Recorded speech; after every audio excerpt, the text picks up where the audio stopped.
Hello! We have no clapping. Why not? You're all fired. Go away, go home, go to the pub, do whatever you're doing. There we go, there we go. They've woken up now. I am Stamford Chidge. This, of course, is the Chelsea Football FanCast, and we are in part 5. And I'm afraid this is going to be a little bit of a sombre part, really. I mean, picking up from that fabulous call with Rob Shepherd that we had in the last part. We mentioned the passing of Dickie Attenborough. I should actually say, before we get into the nitty-gritty of all of this, that Rob is hoping to do some shows, possibly with me. I'll be involved in some capacity on Sports Tonight Live. We're going to do a retro show and a betting show, and he's also going to do kind of a TV version of his Football Grapevine, which should be very interesting. So watch out for that. Now, as we were saying, Lord Attenborough, Dickie Attenborough, very, very sadly passed away this weekend, and of course he's a lifelong supporter of the club. But more to the point, we'll touch on a few of the great things that he did for Chelsea later on. But saved the club. He did. And I've got a whole long list of things that he did. But of course, you've got personally some great memories of Dickie, haven't you, Jonathan? Because he was a friend of your father. He was. He sat next to my father in the Oldies Stand in the '60s, which was before he was a director, and it was a great showbiz environment even then. People keep saying about how the '70s. Got a picture there of your dad with him there. 10 Rillington Place, 1970 film. My dad was playing the Crippen. Yeah, that's right. He was playing the furniture man that he flogs all the furniture to at the end. Fabulous film, that. Very, very creepy. But your old man's the one on the right with a very posh-looking tipfer. Yes, he is indeed. Yes, he's not the one on the left who's Dickie Attenborough. No, that is Dickie Attenborough, in fact. Yeah, but with a rather lovely bald pate wig. With a lovely bald pate. He wasn't, in fact, bald. He wasn't. No, that was a plastic. So thank you for putting that picture up. There we go. And thank you for sending it to me. No problem at all. I think I've got a couple of others actually. If I look into my archive, but that was the one that most came to light. But no, they sat next in the Oldies Stand. They were, but it was a great area of showbiz personalities. I mean, there was John Mills, who was another contemporary. Yeah, he sat the other side. In fact, his son, when he couldn't come, did he have an ice cold pint with him at all times? Yes, he did all the time. Yes, from the film Ice Cold in Alex. Ice Cold in the East Stand. Yes, no, that was Carlsberg. Just to digress slightly, the interesting thing about the Oldies Stand was the steps were very high, and the reason being was when it was built, it was so that everybody could wear a hat. So, because I actually asked... A tipfer? Yeah. Did they all wear tipfers like the one your old man had? They did. When I was little, I always found it really tricky getting up those old steps. And I remember saying to a steward, why are the steps so difficult to get up? He said, because when it was built, mate, he said everybody had a tipfer. Tit for tat, mate. Yeah.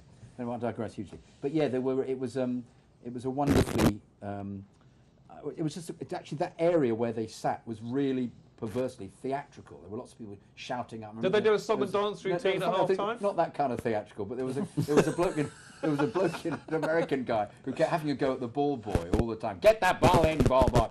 I said, who's that guy? He's some American director. Everybody was a cut. Yes, cut. I don't like Referee, that. Cut the goal. We don't want the goal. No. Take two. Yeah. And they said, John Mills. Drogba. Give it some ore. Yeah. Ore. The old John Wayne gag. Dickie Attenborough took John Wayne to Stamford Bridge, apparently. Did he really? Yeah, and Frank Sinatra. Of course he did. Steve McQueen. Yeah. Rackle Welsh, as we all know. Yeah. Well, I don't know if that was that wasn't Dickie. That was Ozzy. No, it was Ozzy. Yeah. But yeah, it was Vidal Sassoon was also in the same area. Of course, he was a big Chelsea fan. Yeah. He turned up there just before he died. Actually, had a last hurrah. So before he died or before he very curled? Very clever. Yeah, so you actually met Dickie then on many occasions. Yeah, and in fact,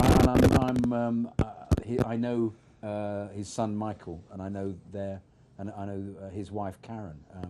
So yeah, they're very much. I've been very much involved in that whole setup, but much more so when I was a child, because my dad took me, and I still can't work out how I managed to get a seat most of the time. So my dad only had one seat. And then when I was little, he used to take me in on his, you just get it. I think you got in over the turnstile. He could lift you up, so you'd sit on his lap. But subsequently, I remember him when he couldn't go. I used to go, and I'd find myself sitting, next to John Mills and Richard Attenborough. You'd think, but I thought nothing of it. We didn't know their status. You just thought, thought, oh, they're mates of my dad's. Cool stuff. Well, that's a lovely touch. It's nice to get a personal take on it, Jonathan. Well, no, Thank you it was. for that. I have to say, he was always very lovely and very charming, a very charming man. And subsequently, I met him a few times. Subsequently, with Michael, with his son, and he was always, as I say, a very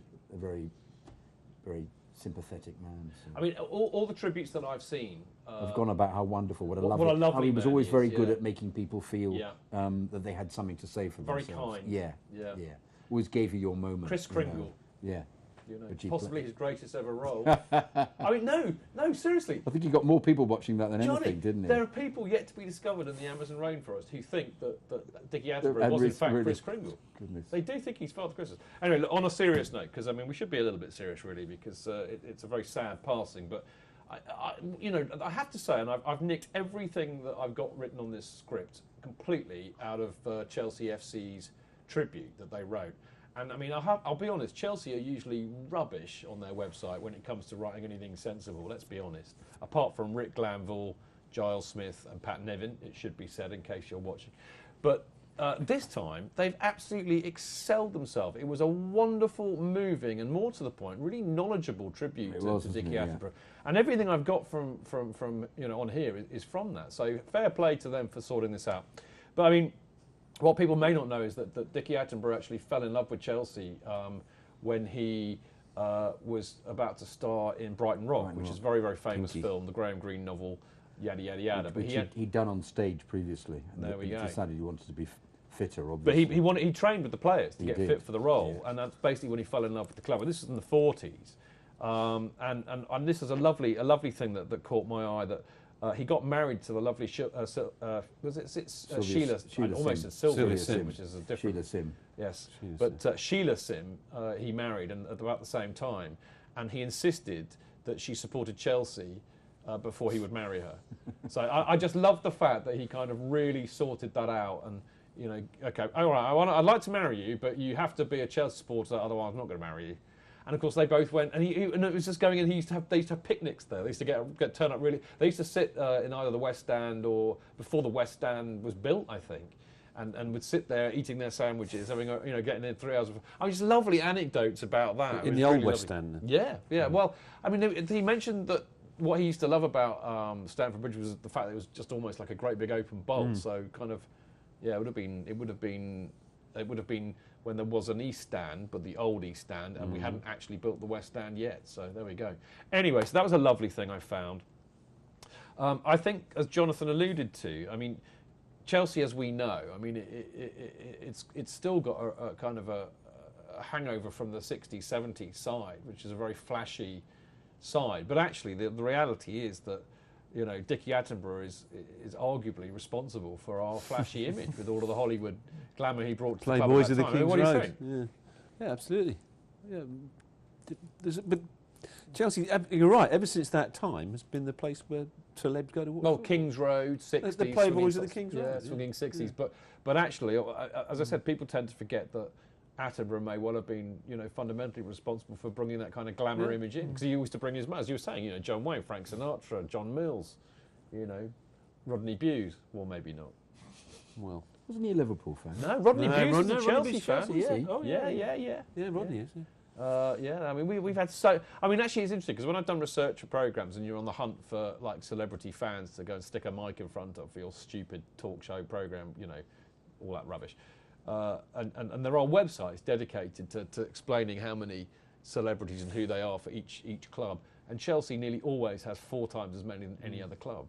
I mean, it's just hilarious list, endless, and goes back and back and back. Weren't there some people who only turned up and watched the game, watched the team Well, once? there is some conjecture Debate. about that. Like what's his name? I've got to have a complete. The American president, whose daughter is Chelsea, Bill Clinton. Apparently, he's a Chelsea supporter. Yeah, Charlize Theron was another. Well, and I think that's based entirely on the fact that he called his daughter Chelsea. I don't think it's like I didn't inhale. I didn't go to Stamford Bridge either. Maybe. And the other one we can't say on. No, indeed. No. But Monica Lewinsky. It's like inhaling. For those of you wondering, it's about Monica Lewinsky. Anyway, so there's the whole glamour thing. I mean, and Jonathan said, I mean, he joined the board when? 69. 69. Yeah.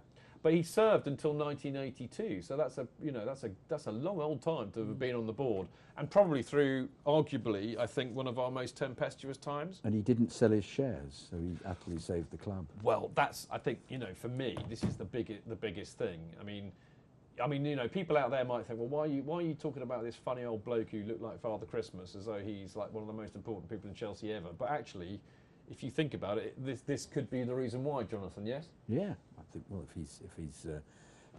he held out against Cabra Estates, didn't he? And what actually the club was going to be happened? redeveloped. What actually happened? I mean, he was a board director at the time. Yeah, and they were all selling all their shares. All the other directors. Yeah, and the Mears family. The Mears family. They decided that was the end of that. They were going to sell the club, and the club was rumoured to be moving in with Queen's Park Rangers. Oh yeah, Fulham Park Rangers, and all that malarkey. Yeah. And he refused to sell his shares. So he stood firm. He stood firm. Firm even. Yeah. What did you say? First. First. Don't know where that came from. No. I have strange people talking in my head, and sometimes it affects me. It's like cerebral palsy, whack, Obviously a very clever man. Don't forget he actually directed Gandhi, the film, didn't he? He did. Yeah. A massive film. I mean, he won an Oscar. 300,000 extras he had to deal with, possibly the most, including elephants. Yeah, but you say that. That job is not as hard as what I have to do with you lot. Give me 3,500 extras, including elephants. You'd find that easy. No, not 3,500, 300,000. 300,000, no problem. 500,000. It's I the don't care. biggest number of extras easier than dealing with you three. ever. So what? It's still easier than dealing with you lot every week. It took him 20 years to get the money for that film. Did it really? Yeah. But I mean, no, he was a super director, and I think you're right. I think that's very, very underestimated. But I'm personally more interested in the fact that he did stand firm, to correct my previous error, and was the only board director who didn't sell his shares to Cabra Estates, which effectively meant that Ken Bates could come in and seize control and prevent the property developers from developing on the ground. And I mean, obviously after that we had the CPO being founded. Where did Marlow Estates come in then? Did they buy it from Cabra? I don't know. I think it did change hands at one stage, and then they were hugely affected by the recession. Yes. And that was when Bates took huge advantage of it. The other things that he did, which I mean, this is the other lovely thing I've been reading about him. I mean, this to me always shows the mark of a man. I mean, he clearly loved Chelsea, but he was quite important in his own career, and he gets made a board director, and of course that's usually an excuse for people to abuse their power when they get into a position of power. But not Dickie Attenborough. When he had that power on the board, he made sure. Or actually no, because Bates made him life vice president in recognition as a reward, absolutely, for not selling his shares, and he used that influence really, really well. I mean, he recommended design changes when we built the new stadium. And the badge, of course. Well, hang on, I'm getting to that, but he recommended design changes for the disabled supporters, which is just tremendous. That was his big thing, wasn't it? It was massively big. And you're right, actually. I mean, I remember when I first met, he who must not be named, the well-known editor of the CFC UK fanzine, and of course they were.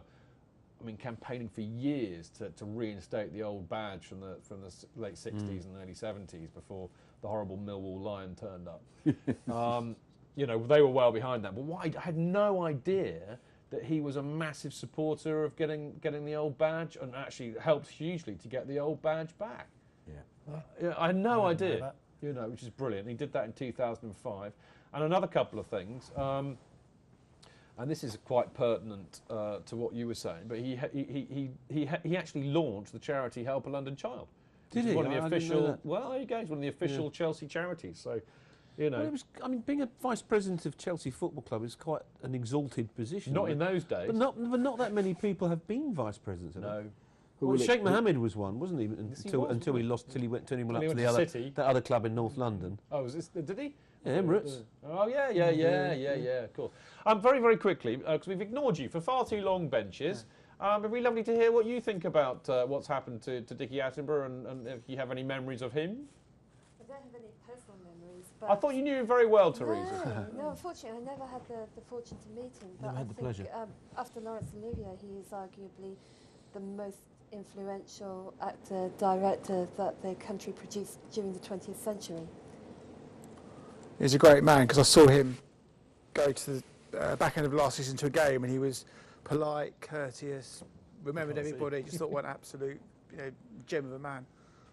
It's amazing, isn't it? I mean, I was just reading out a few things that he'd done. I had no idea about what he'd done, but it's quite remarkable when you hear those kind of things, isn't it, guys? Yeah. Well, you haven't mentioned the East End being renamed, possibly. Well, I'm getting onto that, Gary. I mean, honestly, you're all trying to do my job tonight, you lot. Patience. All things will come to he who waits. Before we get onto that, actually, I mean, I think it's absolutely abundantly clear from all the tributes that have come in of what a real gent he was, very kind and warm, as you said, but also, I mean, a proper supporter. I mean, this wasn't a guy who just, was a plastic fan. He came to as many games as he could. But through thick and thick, and through thin and thin, I should say, from the 40s onwards, and stuck around in the 70s when many people would have done a bunk. He was there when we were poo. He was definitely there when we were not very good, Martin.